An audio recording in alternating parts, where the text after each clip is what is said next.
Ave Cristo, pelo Espírito Emmanuel. Psicografia Francisco Cândido Xavier. Primeira parte. Capítulo 4. Aventura de mulher. O ano 233 desdobrava-se célere sobre o drama das nossas personagens. Em Roma, a família Vetúnio desfrutava todos os favores da riqueza, cercada de privilégios e de escravos. Opílio, na madureza bem nutrida, parecia feliz em contemplar a si mesmo no destaque e no bem-estar da mulher e dos filhos. Mas Cíntia, que o desposara desde a imaginária morte de Varro no mar, exibia consideráveis diferenças. Mais reservada, distanciara-se das paisagens festivas. Não se ausentava de casa, voluntariamente, senão para desincumbir-se de votos religiosos no louvor dos numes tutelares, aos quais oferecia a sua devoção. Afeiçoara-se a Helena e Caiba, os rebentos de Eliodora, com a mesma ternura que dedicava a Tassiano, e recebia dos três análogos testemunhos de respeito e de amor. Semelhante comportamento da companheira querida cristalizara em Vetúrio a veneração e o carinho. Espreitava-lhe os menores desejos para executá-los como servo fiel. Não se afastava da cidade sem a companhia dela. Não se confiava a qualquer das suas realizações de homem prático sem associar-lhe a aprovação aos empreendimentos.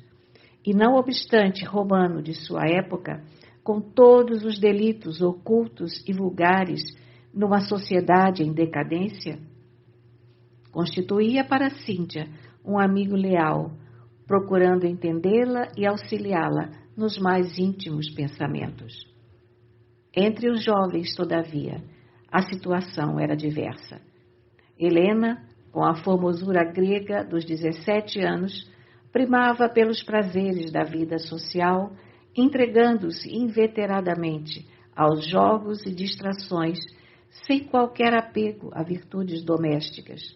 E enquanto Tassiano se dedicava ao estudo, fascinado pelas tradições patrícias, quase que constantemente mergulhado na filosofia e na história. Galba, que lhe detestava o ambiente espiritual, não fazia segredo da sua intimidade com tribunos mal educados e proxenetas inconscientes. Não suportava a superioridade intelectual do irmão. Turbulento, rixoso, alterava-se por rugas, perdendo noites de sono em companhia de criaturas menos dignas, apesar do esforço paternal para trazê-lo à respeitabilidade. Tassiano, ao revés, aproveitava substanciosamente as oportunidades que a vida lhe ofertava. Embora menino e moço, trazia consigo a experiência de algumas viagens das mais valiosas. Conhecia vastas regiões da Itália e da África, além de não poucos lugares da Acaia. Falava o grego com a mesma facilidade com que se expressava no idioma pátrio e comungava com os livros na fome de luz que assinala os homens inclinados à sabedoria. Prendia-se de modo particular aos assuntos da fé religiosa com ardente e profundo fervor. Não admitia qualquer restrição aos deuses olímpicos. Para ele, as divindades familiares eram as únicas inteligências capazes de garantir a felicidade humana. Extremamente afeiçoado ao culto de Cíbele, a Magna Mater, visitava constantemente o templo da deusa no Palatino, aí descansando e meditando, horas e horas, buscando inspiração. Acreditava que Júpiter Máximo era o orientador invisível de todas as vitórias imperiais e, conquanto ainda jovem, guardava ideias próprias nesse sentido, afirmando sempre que os romanos deviam oferecer-lhe sacrifícios em caráter obrigatório ou morrer. Por isso mesmo, não obstante os dotes de espírito que lhe exornavam a personalidade, não conseguia afinar-se com os princípios do cristianismo. O Evangelho, examinado por ele, diz Cantilhão, em conversa com Vetúrio ou com rapazes de sua idade, parecia-lhe um amontoado de ensinamentos incompreensíveis, destinados a sombrear o mundo, caso vencessem na esfera da filosofia e da religião. Perguntava a si mesmo por que motivo tantos homens e tantas mulheres caminhavam para o martírio, como se a vida não fosse uma dádiva dos deuses, digna de espalhar aventura entre os mortais, e confrontava Apolo, o inspirador da fecundidade e da beleza, com Jesus Cristo, o crucificado, admitindo no movimento cristão simples loucura coletiva que o poder governamental devia coibir. Poderia um patrício, pensava ele, amar um escravo como se fosse a si mesmo? Seria justo perdoar aos inimigos com pleno ouvido da ofensa? Seria aconselhável dar sem retribuição? Como conciliar a fraternidade geral com a defesa da elite? Um magistrado romano poderia ombrear com um africano analfabeto e categorizá-lo à conta de irmão? Por que processos rogar o favor celeste para os adversários? Como aceitar um programa de bondade para com todos, quando os maus se multiplicavam em toda parte, exigindo as repressões da justiça? A própria natureza não constituía por si um campo de batalha perene, em que as ovelhas eram ovelhas e os lobos não passavam de lobos? De que modo aguardar vitórias sociais e políticas sob a orientação de um Salvador que expirara na cruz? Os destinos da pátria estavam presididos por gênios tutelares que lhe conferiam a púrpura do poder. Por que desprezá-los em troca dos loucos que morriam miseravelmente nas prisões e nos circos? Em muitas ocasiões, enquanto Cíntia admirava a conversação brilhante do filho, Vetúlio ponderava a diferença que separava os dois rapazes, criados sob os mesmos princípios e tão distanciados moralmente um do outro, lastimando a condição de inferioridade em que se colocava Galba, o filho de sua esperança. Num dia quente, ao crepúsculo, vamos encontrar nossos conhecidos num amplo terraço em cordial aproximação. Cíntia, silenciosa, tecia delicado trabalho de lã não longe de Helena, que se fazia acompanhada de Anacleta, a governanta que Opílio lhe escolhera entre antigos laços de parentela da primeira esposa. Pouco mais velha que a filha de Heliodora, Anacleta nascera em Chipre, e desde cedo fora cambiada para Roma, aos cuidados de Vetúrio, a pedido da genitora antes de falecer.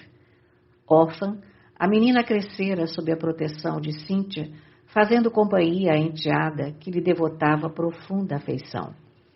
Transigente e bondosa, sabia cobertar todas as faltas de Helena, constituindo para ela não somente uma servidora leal, mas também um refúgio afetivo em todas as circunstâncias.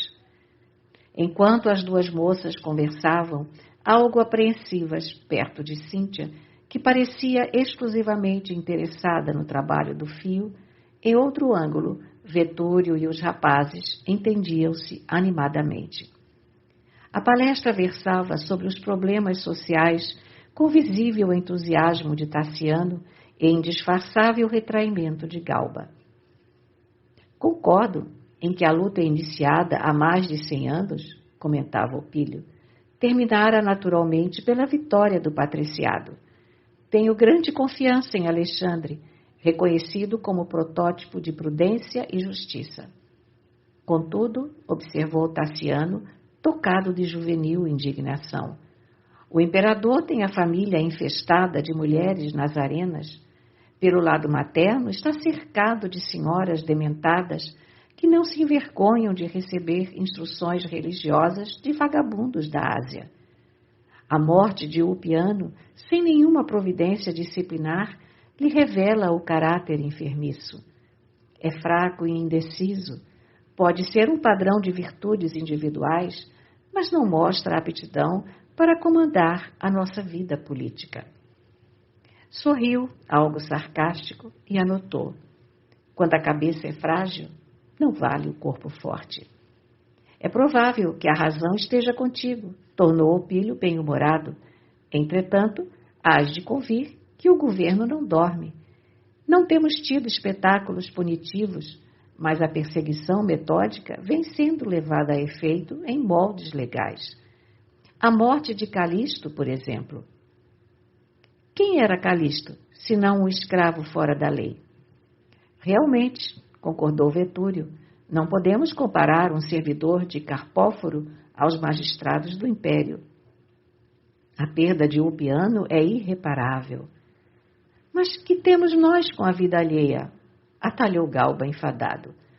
Nunca hesitarei entre um copo de vinho e uma discussão filosófica. Que nos adianta saber se o Olimpo está cheio de divindades ou se um louco morreu na cruz há 200 anos? Não te expresses assim, meu filho, disse Vetúrio preocupado. Não podemos olvidar os destinos do povo e da pátria em que nascemos. O moço gargalhou irreverente e, tocando os ombros de Tassiano, perguntou: que farias, mano, se a coroa do imperador te buscasse a cabeça? O rapaz percebeu o sarcasmo da interpelação, mas respondeu firme: se me fosse confiada qualquer tarefa administrativa, não somente exterminaria o cristianismo, aniquilando-lhe os prosélitos, mas também todos os cidadãos relaxados e viciosos de que as nossas tradições se envergonham. Galba corou, buscando o olhar paterno, como pedindo reprovação para o filho de Cíntia, mas notando a firmeza com que Opílio, em silêncio, o censurava, pronunciou algumas interjeições desrespeitosas e afastou-se. A essa altura, Helena e Anacleta retiraram-se, de rosto sombrio, em direção ao jardim. Reparando que a jovem enxugava lágrimas, Tassiano esqueceu-se dos problemas sociais que lhe escaldavam a cabeça e indagou do pai adotivo sobre as razões de semelhante transformação da irmã, habitualmente despreocupada, sendo então informada de que o jovem Emiliano Secundino, de quem a moça se aproximara com grande esperança de ligação afetiva, fora assassinado em Nicomédia, segundo notícias chegadas por um correio de horas antes. Tassiano comoveu-se, conhecia o rapaz e admirava-lhe a inteligência. Como quem se valia da hora azada para entendimento difícil, Vetúrio abeirou-se do enteado com visível emoção e falou-lhe em voz baixa: meu filho, os anos ensinam-nos pouco a pouco a necessidade de refletir. Gostaria de ter em Galba um continuador seguro do meu trabalho. Entretanto, sabes que teu irmão até agora não se decidiu pela responsabilidade. Apesar da verde juventude, é jogador e richento quanto mais. Tenho estudado com tua mãe os problemas de nossa família e admito que precisamos de tua cooperação nas Gálias, onde as nossas propriedades são importantes e numerosas. Possuíamos em Viena um amigo prestimoso na pessoa de Lamprídio Treboniano, mas Lampídrio morreu há tempos. Alésio e Pontimiana, nossos fiéis servidores em Leão, estão velhos e fatigados.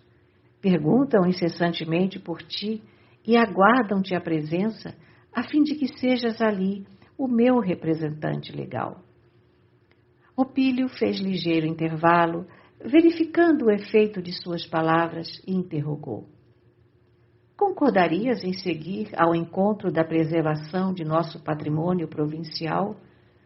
Nossa residência leonesa, a meu ver, é mais confortável que o nosso domicílio de Roma, e a cidade desfruta a estima das famílias mais representativas de nossa nobreza. Estou convencido de que farás valiosas relações e encontrarás grande estímulo no trabalho.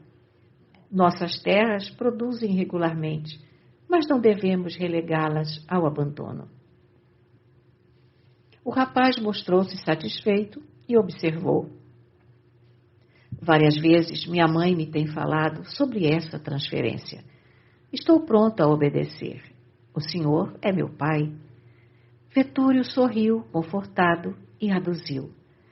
Mas não é tudo. E fixando nele os olhos com insistência, interrogou. Já pensaste em casar, meu filho? O moço riu-se, acanhado, e explicou. Positivamente, os livros ainda não me permitiram qualquer excursão mental no assunto. É difícil sair da intimidade com Minerva para ouvir qualquer conversação de Afrodite. O tutor achou graça e prosseguiu. Para todos nós, porém, chega invariavelmente um instante de madureza interior que nos impele ao refúgio do lar. Após longa pausa, dando ideia da questão delicada que a sua palavra suscitaria, continuou. Ante a notícia da morte prematura de Emiliano, Cíntia está naturalmente aflita com a mágoa de Helena e, mãe devotada que é, depois de ouvi-la, instou comigo para permitir-lhe um passeio até Salamina, onde Anacleta possui vários parentes. Apolodoro, tio dela, segue para Cipro na quinzena próxima e tenho a intenção de entregar-lhe as meninas para uma excursão que, a nosso ver, lhes será extremamente proveitosa. Helena descansaria alguns meses das agitações de Roma, refazendo-se para abraçar mais sérios deveres. Como pai interessado na segurança do futuro, tenho pensado. Diante do silêncio de Tassiano, Opílio completou a exteriorização do propósito que o atormentava. Confesso alimentar a esperança de que teu casamento com ela se converta mais tarde em realidade. Não guardo a intenção de impor-lhes meus desejos. Sei que a ligação esponsalícia deve obedecer às afinidades de sentimento antes de tudo, e reconheço que o dinheiro não traz a ventura do amor.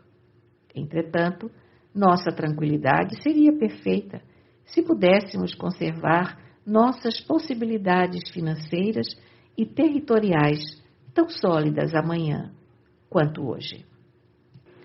Não posso esperar que o nosso Galba nos compreenda as preocupações à frente do porvir. Perdulário e indisciplinado, tudo nos diz que será para nós um companheiro difícil de carregar. As considerações de Vetúrio eram ditas num timbre tão particularmente enternecedor que o moço sentiu incoercível emotividade a constringir-lhe o peito. Apertou as mãos do padrasto com ternura e respondeu: Meu pai, disponha de mim como desejar. Seguirei para Leão quando for de seu agrado, e quanto ao futuro, os deuses decidirão. A palestra prosseguiu carinhosa e íntima, evidenciando a segurança espiritual do filho de Quinto Varro.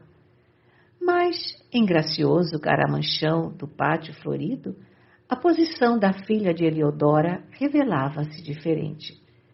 Abraçada à governanta, Helena chorava sob forte irritação, clamando em desespero. Anacleta, haverá infortúnio maior que o meu? O desastre aniquila minha vida. Emiliano prometera falar a meu pai tão logo voltasse de Bitínia. E agora? Que será feito de mim?